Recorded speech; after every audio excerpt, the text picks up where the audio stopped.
የ50 ነገስታት ምድር The Land of 50 Kings ጉዟችን ውብ መልካም ራይ ገጽታዎችን ከቱባ የባህል ሴት ጋር አጣምራ ወደ ያዘችው የታሪክ ከተማ ነው።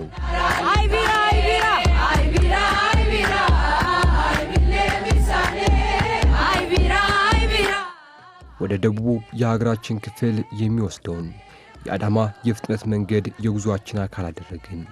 ወደ ዝዋይ ባቱ ከተማ የሚገነጥለውን አቅጣጫ በመያዝ ሻሸመኔ ደርሰናል። መዳረሻችን ግን ገና ነው።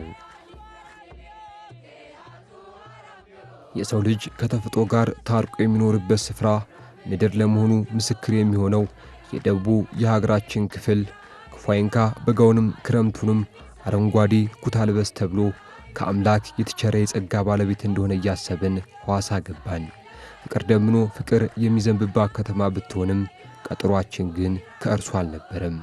የዋሊት አስቀርተናት ጉዟችን ከሐዋሳ 167 ኪሎ ሜትር ርቀት ላይ ወዳለችው ወላይታ ሶዶ ከተማ ሆኗል።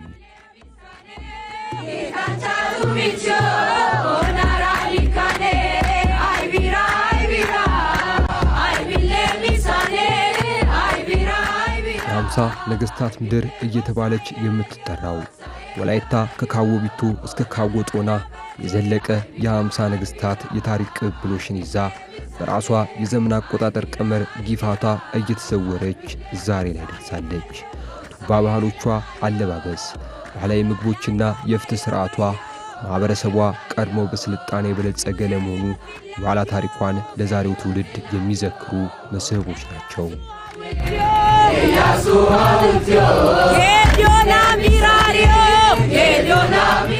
የዚች ታሪካዊ ከተማን ቀደምትነት ሊያስረዱ ከሚችሉ በ13ኛው መቶ ክፍለ ዘመን የተሰራ የታሪክ ሰበዝ ለዘን ለማየት መድረስን በሚናፍቅ መንፈስ ከወላይታ ሶዶ ከተማ የ45 ደቂቃ መንገድ ተጉዘን በአንጭቾ ደብረ ሰላም መድኃኔ ዓለም ገዳም በመገኘት ብፁዕ አቡነ ተክለ ሃይማኖት ከሸዋ መጥተው የመሰረቱትና ጣዖት አምላክ የነበረው ንጉሥ ሞቶሎሚን አሳምነው ወደ ክርስትና ያመጡበትን የታሪክ ስፍራ ልናስቃኛቸው ወደናል።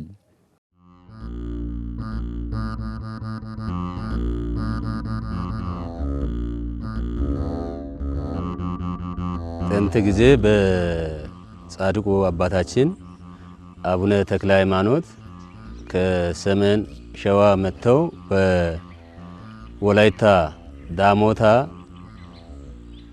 ዳሞታ ላይ ከመቶሎሜ ጋር መቶሎሜ የሚባል ንጉስ አለ።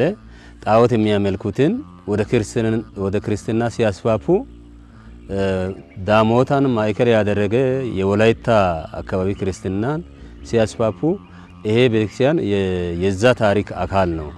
ክርስትናውን ጻድቁ አባታችን ተክለ ሃይማኖት ወላይታን ዞሮ ደቡቡን በሙሉ ዞሮ ሲያስተምሩ ይሄንንም አካባቢው በሙሉ በክርስትና ህዝቡን እያጠመቁ አይዛብን በሙሉ በክርስትና በወንጌል እያሳመኑ ሲያስፋፉ ይሄም አካባቢ የዛ በረከት ተቋዳሽ ነው። ቤተክርስቲያን ምስረታውን በተመለከተ ቤተክርስቲያኑቱ በዚህ ጊዜ የሚባል የተጻፈ ነገር ታሪክ ባይኖርም በ13ኛው ክፍለ ዘመን ጻድቁ ተክለ ሃይማኖት ክርስትናን ሲያስፋፉ ክርስትናን የተቀበለበት አካባቢ ነው። ያው የተወለዱት ሀገር ስለሆነ ወላጆች እዚህ ስለሆኑ ያው የቤተክርስቲያኑን ታሪኮቹን እንሰማለን። ቤተክርስቲያኑ ታላቅ መሆኑን በዚያን ጊዜ ሰው ሌላ ቤተክርስቲያን ብዙ ቤተክርስቲያን አልነበረም። እዚህ ተክለ ሃይማኖት ሶዶአል እዚህ መድኃኔዓለም ደግሞ በሌላ ቦታ ታላላቅ ቤተክርስቲያኖች አሉ። ፋማ ሚካኤል፣ ዛባ ስላሴ ደግሞ እንደዚህ ታላላቅ ቤተክርስቲያኖች ነበር።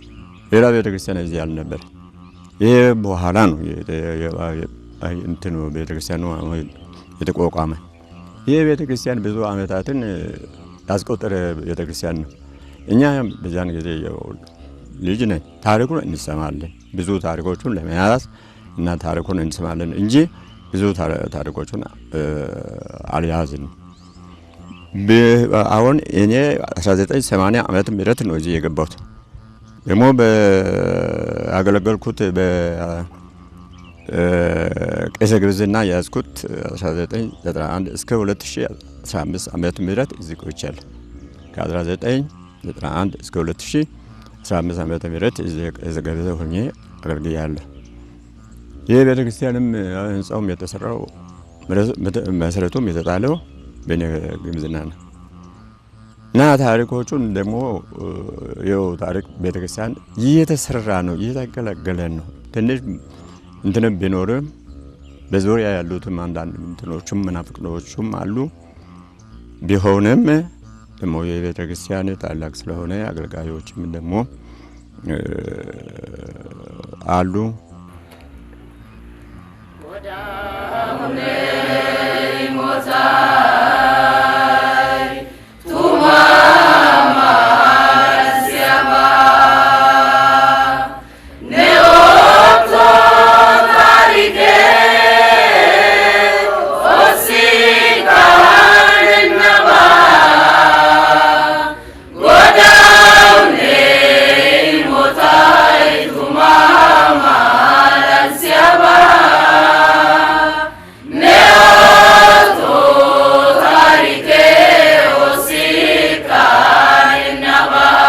ሀገራችን ስም ጋር በነሳ አንጩቾ የሚባል አንጩቾ ነው። አሁን ቦታ አንጩቾ ነው። አንጩቾ የተባለበት መነሻው ነገር ምንድነው ሲባል ከታሪክ ስንሰማ ከዚህ በፊት አንጪጪያ የሚባል እንጨት አለ፣ በአማርኛ እንዶዶ የሚባል። ከዛ ሰዎች ልብስን ለማጥባት እየሰበሩ አምጥቶ ልብሱን እያጸዱ ሲገለገሉ ስለነበረ አንጩቾ ነው የተባለው። እንዲሁም ቤተክርስቲያኒቱ ታቦቱ ከየት መጣ መች መጣ ለምለው ጥያቄ በነሳ ብዙም ባላውቅም ከታሪኩ ሲሰማ ከምኒልክ ግዛት ከመርሃ ቤተ ከደብረ ፀሐይ ከዳጃዝማች ይገዙ ጋር ካሉ ካህናቱ ጋር አብሮ የመጣ እንዳለ ታሪኩ ያው ይነግረናል። እንዲሁም በወላይታ ውስጥ ካሉት የመጀመሪያውና ጥንታዊ ቤተክርስቲያን የአንጩቾ መድኃኔዓለምና የሶዶ ተክለ ሃይማኖት ቤተክርስቲያን የመጀመሪያዎቹ ናቸው። ምስረታው ከጻድቁ አቡነ ተክለ ሃይማኖት ጋር ይገናኛል። ከዛ በፊትም አክሱም ጽዮን ማርያም ወደ በወረራ ጊዜ በግራኝ ወረራ ጊዜ አክሱም ጽዮን ማርያም እስከ ብርብር ማርያም ድረስ በስደት እንደመጣች ከዛ የኪማ ማርያም ይባልበት አለ። በዚህ በኦፋ ወረዳው ውስጥ የኪማ ማርያም በዛም አክሱም ጽዮን ስታርፍ ይሄንንም አካባቢውን አቋርጣ እንደሄደች በታሪክ እንሰማለን። ከዛ ቀጥሎ የ13ኛው መቶ ክፍለ ዘመን ታሪክ ነው። ጻድቁ አቡነ ተክለ ሃይማኖት ወላይታውና መላውን ደቡብን ሲያስተምሩ የዚህ አካባቢም የዛ በረከት ተቋዳሽ እንደሆነ ክርስትና በዛ መልክ እዚህ አካባቢም ተስፋፍቶ ከዛ በኋላ በሶስተኛው የኢትዮጵያ ፓትርያርክ የነበሩ እና አባ መላኩ እዚህ ቦታ ድረስ መጥተው ቆዳ ለብሰው በእግራቸው ተመላልሶ ያገለገሉበት ቦታ ነው።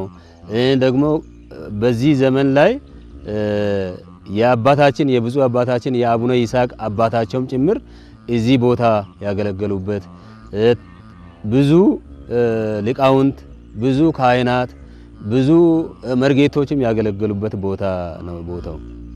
በገዳሙ የቀደመውን ታሪክ አስጠብቆ ለመሄድ የዛፍ ጥላን ተገን ያደረጉ አዳዲስ ደቀ መዛሙርት ድምጻቸው ከፍ ብሎ ይሰማል።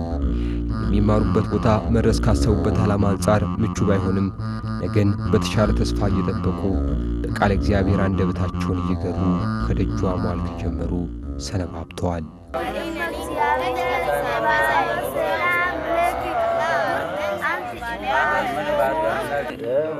دسبا وانت مدانيس ورجم سمايات وتسكن المنفس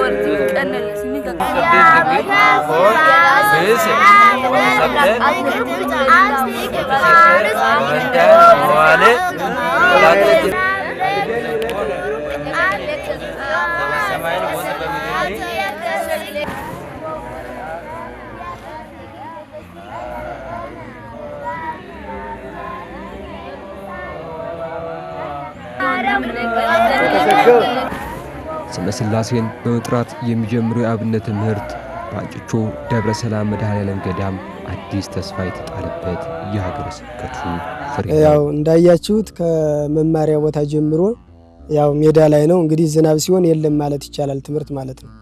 ዝናብ ከሆነ ትምህርት የለም። ይህ ማለት ፀሐይ ሲሆን ብቻ ነው ትምህርት የሚሰጠው። በዚህ ራሱ በጣም ትልቅ ተጽዕኖ የመማርና የማስተማር ተጽዕኖ አለው። በዚህ አካል አልተሰራም ማለት ነው። መጻሕፍትም ያው ከአጋዥ የተነሳ ነው። አጋዥ ከመጥፋቱ አንጻር ያው መጻፍም እንግዲህ እዚህ አካባቢ አብዛኛው አርሶ አደር ስለሆነ እናት አባቶቻቸው ብዙም ያው ከአመት እስከ አመት የሚሰሩት ስራ እስከዚህኛም ስለሆነ ለመርዳት ስላልበቁ ያው አብዛኛውን መጻሕፍት ለመግዛት ስለተቸገሩ ነው። እንግዲህ አንዳንድ ስልክ ለምናምን እንደምንም የተገዛላቸው በሷ የሚጠቀሙና ያው ሰዓታትን መማር ይፈልጋሉ። ቅዳሴም ግን መጻሕፍቱ የለም። ያው ቦታውም እንደምታዩት ሜዳ ላይ ነው። ከዚህ አንጻርም ለመማርም ራሱ ለህፃናቶቹ ኮንፊደንስ አይሰጣቸውም። ማለት እዚህ መጡ አሁን እንደዚህ ዝናብ ሲሆን ተቸግረው ሲሄዱ እንደዚህ ፀሐዩ እንትን ሲላቸው የመቀመጫ ቦታ የመማሪያ ቦታ ባለመመቻቸቱ በራሱ ብዙ ልጆችን እንዳይማሩ የሚያደርግ ሁኔታ ይፈጥራል ማለት ነው። እና በጣም ብዙ ችግር አለ። ከላይ ትኩረት ተሰጥቶት ቤተክርስቲያኑ እንግዲህ እንደምናውቀው ድንጋይ ነው። ቤተክርስቲያን የሚባለው ሰው ስብሐተ እግዚአብሔር ሲደረስበትና መስዋዕት ሲፈተትበት ነው። ስጋው ሲፈተትበት ደሙ ሲቀዳበት ነውና ነገር ግን ልጆች ከሌሉ ተማሪ ተለለ ትውልድ ከሌለ ይህ ሁሉ ከንቱ ነው ማለት ነውና ያለውም አካል ይህንን ችግር አሁን ይህን ድምጽ የሚሰማ በሁሉ ይህን ችግር ሰምቶ መጀመሪያ ከመማር ማስተማር ላይ ተሰርቶ ቤተክርስቲያን እንድትቀጥል ማድረግ ይቻላል ማለት ነው። ያው በአሁኑ ሰዓት ብዙ ተቋማት ዛሬ የገቢ መሰባሰቢያ እንደ ሃይማኖቱ ነው ብዙ ተቋማት ያሉበት አካባቢ ነው እንዳጋጣሚ ሆኖ ማለት ነው። እና ከዚህ አንፃር የተማረ ያስፈልገዋል አካባቢ በጣም ያስፈልገዋል። ለመማር ደግሞ ብዙ ፕሮሰስ ያስፈልጋል። ይሄ መቀመጫው ቀርቶ አሁን የሚማሩት ደግሞ ከቤታቸው እየተመላለሱ ነው። ከቤታቸው እየተመላለሱ ስለሆነ ከሳምንትም ከወር የሚመጣ ይኖራል። ምክንያቱም እናት አባቶቻቸው አርሶ አደር ስለሆኑ በስራ ሊያዙ ይችላሉ። በፈለጉት ሰዓት መምጣት አይችሉም። እንደዛ ስለሆነ ይህ ምንድነው የሚደረገው? ቋሚ የማስተማሪያና የሚማሩበት እንትና አለመኖሩ ነው ማለት ነው። እገዛ አለመኖሩ በጣም ብዙ ተጽዕኖ እያደረገ ልጆች እንዳይማሩ እያደረገ ነው። እንደ ታላቅነቱ ይገዳም ታላቅ እንደመሆኑ እንደሰማቸው ታሪኩ አገልጋዩም የዚህና ያለ የለም ይገባል የሚባል አገልጋይም የለውም ማለት ነው። ያው ሁላችንም እየተጋገዝነ መቼም ጉድለቱ አገልግሎቱን ብንሰጥም ግን በቂ ነው መባል አይችልምና ይሄ ደግሞ ምንድነው ተማሪዎች እንዳይማሩ የሚያደርጋቸው ነገር ሙሉ እገዛ ወይም ሙሉ ወጭ ችሎ ችግራቸውን ቀርፎ የሚማሩበት ነገር ቁሳቁስ ስለሌለ ነው ማለት ነው። እና በዚህ የተነሳ ያው ልጆቹም ብዙም አይማሩም። ቦታውም እንደምታዩት ነው። የሚማሩበት መጻሕፍት የላቸውም ማለት ነው። በቋንቋውን ማስተማር ላይ በውስጥም ከዚህ በፊት በአማርኛና በግዕዝ ብቻ ነው አባቶችም ያሳረጉት። አሁን ግን አጠቃላይ የመጡ ህዝብ እንዲረዱ በወላይተኛ ያሳርጋሉ። አባቶች በቋንቋቸው ያሳርጋሉ። ታምረ ማርያምም ወደ ቋንቋ ቀይረው የማንበብ ክህሎት እየጨመሩ ነው ያለው። ደግሞ በየለቅሶ በተለያየ መርሐ ግብር ላይ አሁን በስፋት ከመናፍቃንም ጭምር የሚሳተፉበት መርሐ ግብር አለ። እነዚህ ለቅሶ፣ መጽነኛ፣ ምረቃ በእነዚህ ፕሮግራሞች ላይ በወላይተኛ ብቻ ነው ሰው አካባቢው ከዚህ በፊት በግዕዝ ነው። ግዕዙም ምን እንደሚል ትርጉሙም ገልጾ የሚያስተምር ስለሌለ ያንን የሚፈታ ስለሌለ ከዚህ በፊት ብዙ ሃይማኖት አባቶች ወጣቶች ወጥተው የሄዱበት እምነቱም ልክ አይደለም ብለው ሳይሆን የጸሎት አቀራረብ ምን እንደሚባል በቃ ትርጉሙ ካለማወቁ የተነሳ ከእምነታቸው ይሄዱ አሁን እግዚአብሔር ይመስገን እየተመለሱ ይገኛሉ። አሁን ለአብነት በጥምቀት ቀን እስከ 10 ሰው የሚሆን ወደ ክርስትና እምነት ተመልሷል።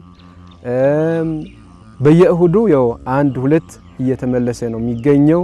የዚህ ወላይታ አካባቢ ሰዎች በፊት ሁሉም ክርስቲያን ነበሩ፣ የክርስትና ሃይማኖት ተከታይም ነበሩ።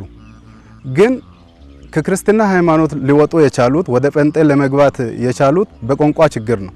ሌሎቹ ከኛ ቀድሞ በወላይተኛ ገቡና ሰውን ብቻ በወላይተኛ ያስተማሩ ከዚህ ሊወጡ አስቻሉ። የኛ ሰዎች ደግሞ በፊት የነበሩት ከሌላ የሚመጡ እዚህ አካባቢ ያለው ተወላጅም ያልተማረ በቋንቋ ትምህርት የሚሰጡ አልነበሩ። በዛ ምክንያት እነሱ በግዕዝና በአማርኛ ሲያስተምሩ ሰው መጥቶ ተሳልሞ ጸበል ወስዶ ዝም ብሎ ይሄዳል። የትምህርቱን ነገሩ የክርስትናን ነገሩ ለምን እንደሚመጣ ለምን እንደሚጸልይ ምን እንደሆነ የሚያስረዳ ወይም የሚያውቅበት አልነበረምና ከኛ ሃይማኖት እየወጡ ወደ ሌላ ሃይማኖት ነው የፈለሱት። ግን አሁን እየተሻሻለ ነው።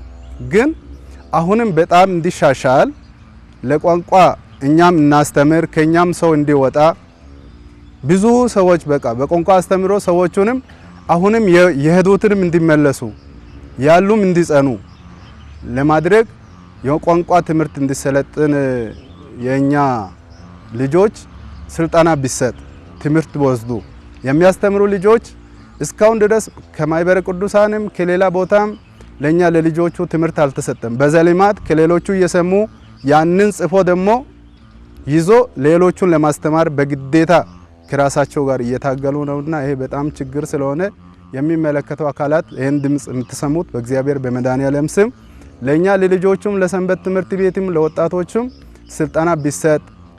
እሺ ከብፁዕ አባታችን አቡነ ተክለ ሃይማኖት በአካባቢ ስም አባ መላኩ እንግዲህ በእግር ተመላልሰው ከዚህ አልፎ ዛባ የሚባልበት ደቡቡን በሙሉ ሲዞሩ ይሄንን ቦታ እንግዲህ አገልግሎት እንደሰጡ ይታወቃል።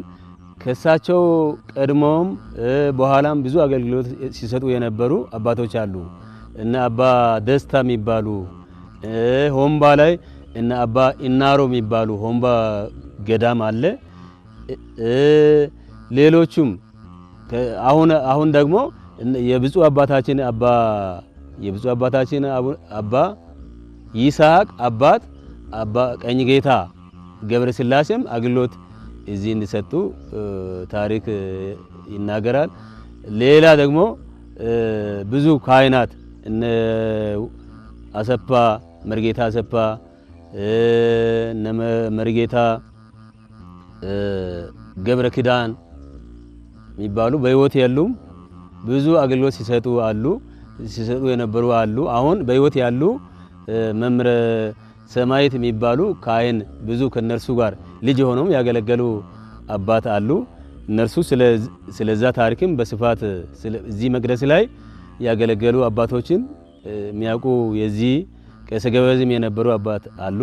እሳቸው በደም ውስጥ አገልግሎትን በተመለከተ መግለጽ ይችላሉ። ወላይታ ሶዶ ከተማ ራሷን ከስልጣኔ ጋር ያተመች ከተማ መሆኗን የሚያረጋግጡ የታሪክ ማስረጃዎችም በአንጭቾ ደብረ ሰላም መድኃኔዓለም ገዳም ዛሬም ይገኛሉ። እነዚህ ንዋየ ቅድሳት ከብዙ ዓመታት ማለትም ታቦተ ሕጉ ወደዚህ ስፍራ ሲገባ አብሮ የመጡ ብራና መጻሕፍት ይኖራሉ። ንዋየ ቅድሳት ይሄ የሚታየው የብራና የቅዳሴ መጽሐፍ ነው። በቅዳሴ ጊዜ የሚነበብ በግዕዝ የተጻፈ ነው። ብራና ቅዳሴ መጽሐፍ ነው። ሌላው ደግሞ ይሄ ደግሞ የብራና ዚቅ ነው።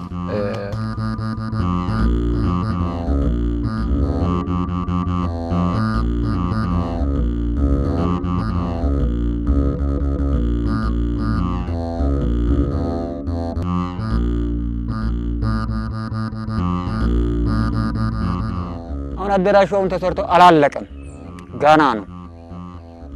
ለዚህ ደግሞ ኢኮኖሚ ገንዘብ ያስፈልጋል። የአካባቢው ማህበረሰቡ ደግሞ አርሶ አደር ከመሆኑ የተነሳ ያን ያህል ገንዘብም ያለው ወጣ ያለ ግለሰብ ስለሌለ ለዚህ ስራም ድጋፍ እንፈልጋለን። ጸበል ቦታውን እንደ ገዳሙ ደረጃውን ጠብቆ ያለ የለም። አሁን በመቃብር ውስጥ ናለው። የሴቶች የወንዶች ጸበል በተለይቶ እዚህ ጋር ገዳሙን እንደ ገዳሙ ደረጃውን የጠበቀ ቢሰራ እንፈልጋለን፣ ድጋፉን እንፈልጋለን። ሌላው ደግሞ ምንድነው የቤተ ክርስቲያን ዙሪያ ራሱ ዙሪያው ገና ነው፣ ሙሉ በሙሉ ተሰርቶ አላለቀም። ያንን ለመስራት ገንዘብና ኢኮኖሚ ስለሚያስፈልግ የዚህንም ድጋፍ እንፈልጋለን። በተጨማሪ ደግሞ አሁን እዚህ ጋር አጥማቂም አሉ፣ ግን በሳቸው ላይ ተጨማሪ ገዳሙን የጠበቀ ደረጃውን የጠበቀ አጥማቂ የወንድና የሴት ተብሎ ተለይቶ አጥማቂም ተጨምረው ለኛ በመደብልን የተሻለ ነው የሚል ሀሳብ ይሰጣሉ። አመሰግናለሁ። አሁንም የኛ ልጆችም እየታገሉ የነበሩት ጴንጤዎቹ የራሳቸውን መጽሐፍ ቅዱስ በወላይተኛ ተርጉማሉ። የኛ ደግሞ ተቸግሮ ያን ኑፋቄ የያዘን መጽሐፍ ቅዱስ እያዩ ከኛ ጋር እያገናኙ ነው። በቋንቋ ለማስተባበር ብዙ እየተቸገርን ልጆቹ የሚቸገሩት ማለት ነው። ይሄ መስተካከል በጣም ያለበት ነው። መጽሐፍ ቅዱስም መጽሐፍትም የጸሎት መጽሐፍትም በወላይተኛ አልተዘጋጁም፣ እስካሁን የሉም። ይሄ ችግር ነውና የሚመለከተው አካል ወላይተኛ የሚችሉ የኛ አስተማሪዎች አሉ እና መተርጎም ይችላሉ እና መጽሐፍ ቅዱስም ቢታተም መጽሐፍቶቹ አንዳንድ መጽሐፍቶችም በወላይተኛ ቋንቋ ቢተረጎሙ መልካም ነው ይላሉ። በኢኮኖሚ ቤተክርስቲያኗ ራሷ እንዲችል ለማድረግ የታሰቡ ብዙ እቅዶች አሉ። አሁን እዚህ አካባቢ የአስኮላ ትምህርት ቤት የለም፣ በግል ሰው የሚማርበት የሚያስተምርበት የለም። ይሄንን ደግሞ ቀደም ብለን ለዚህ ገዳሙ ለማሰራት አላማ ይዘናል። ሌላው ደግሞ በብፁዕ አባታችን በአቡነ ይስሐቅ በረከታቸው ይደረብን፣ በሳቸው መልካም ሐሳብ ለዚህ ትልቁ ገዳም ከእናታቸው የተሰጠ ይዞታ አለ። እሱ ከተማ ውስጥ ነው። በዛች ቦታ ላይ ጤና ደግሞ ለሰው ወሳኝ ነው። ክሊኒክ ሐኪም ቤት እናሰራለን ብለን አስበናል። ትልቅ ክሊኒክ በቃ አይደለም በጉኑኖም የሌለውም በቃ እንደ ሆስፒታል ሰው ሁሉ ክርስቲያኖች የሚጠቀሙበት ትልቁ ክሊኒክ እናሰራለን ብለን አስበናል። ሌላው ደግሞ እዚህ አካባቢ የሚያገለግሉ ያ ማለት ክሊኒኩ ከቆመ ትምህርት ቤቱ ከቆመ ትልቅ ለዚህ ገዳም መሰረተ ልማት ነው፣ ከግቢ ምንጭ አንዱ ነው። ሌላውን ደግሞ አንዳንድ ሱቆችን በፊት ለማሰራት እዚህ አካባቢ ደግሞ ዶሮ እርባታም የለም። ዶሮ እርባታ የለም። ዶሮ እርባታ እሱም ብቻ ሳይሆን ማሽኑ ቀጥታ የጫጩቶች ማፈልፈያ ማሽን እዚህ አካባቢ ቢገኝ ጥሩ ለቤተ ክርስቲያን ገቢ ምንም ያለ ወጪ ከአንድ ጫጩት እስከ 250 ብር ከአንዱ 250 ብር አገኘን ማለት ያው ብዙ ውጤት ያመጣል ብለን ነው የምናምነው። የአንጭቹ መድኃኔዓለም ቤተ ክርስቲያን የሌላ እምነት ተከታዮች የሚበዙበት አካባቢ የሚገኝ በመሆኑ በዘመናት ሂደት ውስጥ አያሌ ፈተናዎችን አስተናግዷል። ምዕመናን አላስፈላጊ የሆነ እንግልት እንዲደርስባቸው በማድረግ ረገድ የመናፍቃን እንቅስቃሴ ትልቅ ተጽዕኖ አሳድሮ አልፏል። አሁን ያሉ የተመረጡ የሰበካ ጉባኤውም አስተዳዳሪውም ግድ ሰባኪያንን ግድ ካህናትን 8 ንዑሶች አሉ። ለ8 ንዑሶችም የተመደበ ካህናት አለ፣ ዲያቆናት አለ፣ ሰባኪያን አሉ። ያ ሁሉ ቤት ለቤት ገብቶ ሰውን እንዲያስተምሩ እንዲጸኑ እንዲደረግ የተደረገ ነገር ጥሩ ነገር አለ። ያንን ተከትሎ እኛም ደግሞ እያስተማረን እየሰለጠንን ያለው ከዚህ በለጠ ደግሞ ቤተ ክርስቲያን ሲመጡ አውደ ምሕረት ላይ የሚሰጠው እንደዚህ በቋንቋና በአማርኛ እየተደረገ ጥሩ ነገር እየታየ ነው እላለሁ። ለቅሶ ቤትም ከሌላ ቦታ መምህራን እየመጡ እያገለገሉ ዘማሪያን እየመጡ እያገለገሉ ናቸው። ህዝበ ክርስቲያኑም የሌላ ሃይማኖት ተከታዮቹም ወንጌል እየተማረ በቋንቋችን በምንሰማው ነገር እየተረዳን ያለ ነው። ግን አሁንም የሚቀር ነገር አለና መስተካከል ያለበት ሰውም እገዛ ማድረግ ያለበት የሚመለከቱ አካላት ሁሉ መጻሕፍትንም ስልጣናንም በቃ በቋንቋ የሚያስተምሩ ሌሎችም መጥቶ ደግሞ የኛ ልጆች እንዲወጡ በቃ ህዝበ ክርስቲያኑም እንዲመለስ ወደ ቀድሞ ቤት ወደ እውነቷ ወደ አንዲቷ እንዲመለስ የሚደረገው ነገሮች ሁሉ ቢስተካከል እላለሁ። አዎ ይሄ ቤተ ክርስቲያኑ ቅድም እንዳስቀመጡት ተጨማሪ የተጨመረው ቤተ ክርስቲያን የሰራ ቤተ ክርስቲያን በቅርብ ጊዜ የጨመረው ተገልጿል። ከዛ እስከዚያው ድረስ በእግር ይመጣሉ። ለዚህ የነሱ ቦታቸው ሩቅ ናቸው፣ መቃብራቸው ሩቅ ናቸው። ለምን ይጾማሉ? ለምን ግዴታ እነሱ ለምን ተጎላላችሁ ብሎ አካባቢ ያሉ ሌላ ሃይማኖታቸው ህዝቡ ይባክናሉ። ከዛ በኋላ አሁን በዚህ ምክንያት እዛ ችሎ ህዝቡ እያለ ቤተ ክርስቲያናቸው ቅርቡ በግራ በቀኙ እዚች ጋር ቤተ ክርስቲያን የራሳቸው ጸሎት ቤት ይሰራሉ። ከዛ ማይኩ ወደዚህ ማይኩ ይከፈታሉ። ይሄ ሁሉ ችሌ ነው ያለ ነው ህዝቡ። ይሄ ሁሉ ችሌ ነው ያለው። እሺ ማሳሰብ ያሰብነው ነገር ያው እግዚአብሔር ይመስገን በቅድሚያ ያው ከእናንተንም በድጋሚም ላመስግን እፈልጋለሁ። ይሄንን ሚዲያ ለዓለም እንዲተላለፍ ትልቅ ስራ በዚች ቦታ ላይ ተገኝታችሁ ስለሰራችሁት ከልብ ላመስግን እፈልጋለሁ። በዚሁ ተጨማሪ ደግሞ ብዬ የሚያስበው ይሄ ቦታው እንግዲህ በታሪኩ አባታችን ቅድም ገልጸዋል። ትልቅ ገዳም ነው። ብዙ አመታትን ያስቆጠረ ገዳም ነው። ግን እስካሁን ድረስ ደረጃው ደግሞ እንደ ቆይተው አይደለም። ብዙ ችግሮች አሉ። የገንዘብ ችግር አለ፣ የጉልበት ችግር አለ፣ የእውቀትም ችግር አለ። ይሄንን ደግሞ እንግዲህ ሁሉ ነገር ይፈልጋል ቤተክርስቲያን። ደግሞ ለዚች ቤተክርስቲያን ሰው ይጠፋል ብለን አናስብም። ቦታው ከቀደሙት ዘመናት እስካሁን ድረስ የቀጠለ ታሪክን ከመያዙን ባሻገር ለበርካቶች የድነት ስፍራም ሆኖ ዘልቋል። የገዳሙ ታሪካዊ ዋርካና ዛፎች የራሳቸው የሆነ ደማቅ ታሪክን የጻፉ ናቸው። በዚህ ላይ እኔ ለማሳሰብ የፈለኩት በጣም ታምራዊ ነገሮች አሉ። አሁን እነዚህ በአራት ቦታ ላይ የሚታዩ እንጨቶች አሉ። በዙሪያ ያሉ እንጨቶች በወርሃ ጥቅምት መድኃኔዓለም ክብረ በዓሉ ሲደርስ ቀኑን ቆጥሮ መጋቢት 27 እና ጥቅምት 27 ከእንጨቶቹ ጸበል ይወርዳል። ማለት ፀሐይ ሲሆን ነው። ምንም ዝናብ በሌለበት ፀሐይ ይወርዳል። ያንን በእጁ ጠብ አድርጎ ሰውነቱን የቀባ ሰው ድኖ ነው የሚመለሰው። ትልቅ ታሪክ አለው። ይሄ የሚታየው ጸበል አለ። ብዙ አንደበት የታሰሩት እየተፈወሱ ነው የሚገኙት። ይህንን ቦታ ራሱ በእግሩ የረገጠ ደግሞ እምነቱን የተቀበለ ጸበሉን የጠጣ ድኖ ነው የሚሄደው። በቃ ተጨንቀን ነው የምናስተምረው የምናገለግለው በስብከተ ወንጌልም ማለት ነው። አሁን ከዚህ እኔ የማገኘው ደሞዝ 1500 ብር ነው። ያንን እያገኘው በእግር እየተራመድኩ ብዙ ተቸግሬ ነው እኔም ያለሁት። ከኔ ጋር ያሉት እነዚህ ሁሉ የሚታዩት በነፃ የሚያገለግሉ ናቸው። በስብከተ ወንጌል ዙሪያ የተቀጠሩት የለም ቢባል 1-3 የሚያክሉ አገልጋይ ብቻ ናቸው። መጨመር ሌሎቹም መጥቶ ደግሞ እንዲያገለግሉ የበጀት ችግር በጣም አለና የሚያመለክቱት በእግዚአብሔር በቸሩ መድኃኔዓለም ስም እገዛ እንድታደርጉት ስብከተ ወንጌሉም እንዲስፋፋ ሰውም እንዲማር እንዲለወጥ። ያው እንግዲህ ገንዘብ ከሌለ የሚደረግ ነገር ሰው ካልበላ መኖር አይችልም። የበላ ሰው በስጋ ኖሮ ያስተምራል ሰውና የገንዘብ ችግር በዚህ ቤተክርስቲያን አለና ሁሉ ቢስተካከል የሚለውን እጠይቃለሁ። አመሰግናለሁ።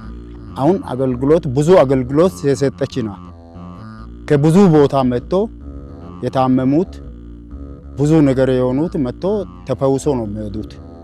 ጸበል ያላት ከጸበሉ ተፈውሶ ይሄዳሉ። በዚያ እኛ ደግሞ ልማት ልንሰራ አቅደን ነበር። ይህን እየሰራን እያለን ልማት ብዙ ልማቶቹ የወደቁት አሉ። ይሄ የመሰለ እንጨት ታጥሮ ነው ያለው። ይሄ ግን በእንጨት ታጥሮ መኖር አይገባም። በብሎኬት ወይም በአርማታ ተሰርቶ እንደገና በዛ ወፍጮ አቆመን እንደገና ቤተክርስቲያኑን የሚረዳ አልባሳቶቹ ሱቅ ሰርተን በዛ ብንሸጥ እቺ ከተማ አሁን ታድጋ ወደ ከተማ ተለውጣለች፣ ወደ መዘጋጃ። ይሄ 12ኛ ካንቲፋ ነው። የአካባቢውን ወጣቶች ያሰባሰበው የገዳሙ ሰንበት ትምህርት ቤት ለአካባቢውና ለቅድስት ቤተ ክርስቲያን ተጨማሪ ውበት ሆኖ ጣዕመ ዜማን ከአንደበታቸው የሚያወጡ መዘምራንና ቃለ እግዚአብሔርን በየቦታው የሚሰብኩ አገልጋዮችን በማፍራት ትልቅ አስተዋጽኦም እያደረገ ይገኛል። ጎዳውነ ኢሞታይ ቱማማ ዳንሲያባ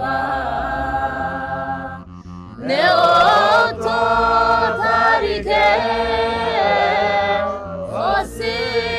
ኦሲካነናባ ጎዳውነ ኢሞታይ ቱማማ ዳንሲያባ ነኦቶ ታሪኬ ኦሲካነናባ ሰንበት ትምህርት ቤትም ሰበካ ጉባኤው በ1960 አካባቢ ነው የተጀመረው። ብዙ ባላውቅም ያው አባቶች እንደምናገሩ እንደዚህ ይመስላል። እንግዲህ የኛ የዚው አመታቱ ብንቆጥር 40 ምናምን አመት ይቆጥራል ከተቋቋመ ማለት ነው። አባቶች አሁን ከዚህ ከሰንበት ትምህርት ቤት ብዙ አባቶች ነው የወጡት። እኔ ያው ብዙ ባላቅም አብነት አድርገን ብንጠቅስ እነ ሊቀ ልሳናት ተስፋዬ ታደሰ አሁን በወላይታ ካሉት ከመዘመራን በኩል በጣም እንቁ የሆነ ልጅ ነው። እንግዲህ እሱም ከዚህ ነው የወጣው እላለሁ። ባንቾቹ በፈለገ ጥበብ ከመጠሩት መካከል 3 ደረጃ አለ። እናቶችም አሉ፣ ደግሞ ታዳጊ አለ፣ አንጋፋ አለ፣ አጸደ ሕፃናትም አለ እና በብዛት ከ300 በላይ ናቸው እነሱ ብዛታቸው ማለት ነው። አሁን እነሱ እግዚአብሔር የተመሰገነ ይሁን በዚህ በቅርቡ የመሰረታው በዓል ስናከብር ብፁዕ አባታችን በረከታቸው ይደርብንና እና ብፁዕ አባታችን መጥተው ፈለገ ጥበብ የሚል ስያሜ በሳቸው በኩል አግኝተናል። ኦሲካነናባ አያባይናናዳን ኦጋን የኪያጌታ አቡታ ጣላላ ወዲያው ሲያጌታ አቡታ ጉጫዳም ይቻው ዛራዳሳ ኤታዬ ሲያሞርኪያ ሃታን ሙርሳዳሳ ጎዳውኔ ሞታ ታሪኬ ኦሲካነናባ ጎዳውኔ ኢሞታይ ቱማማ ዳንሲያባ ነኦቶ ታሪኬ ኦሲካነናባ ሱ ባቦዛና ሚሽዋ ለስንታንቱ ራሱ ኢዋዛና ሚሽዋኔኒ ደማዳሳ ናቢያ ሳሙኤላ ኢማዬ ዳዳሳ ጎዳውኔ ሞታ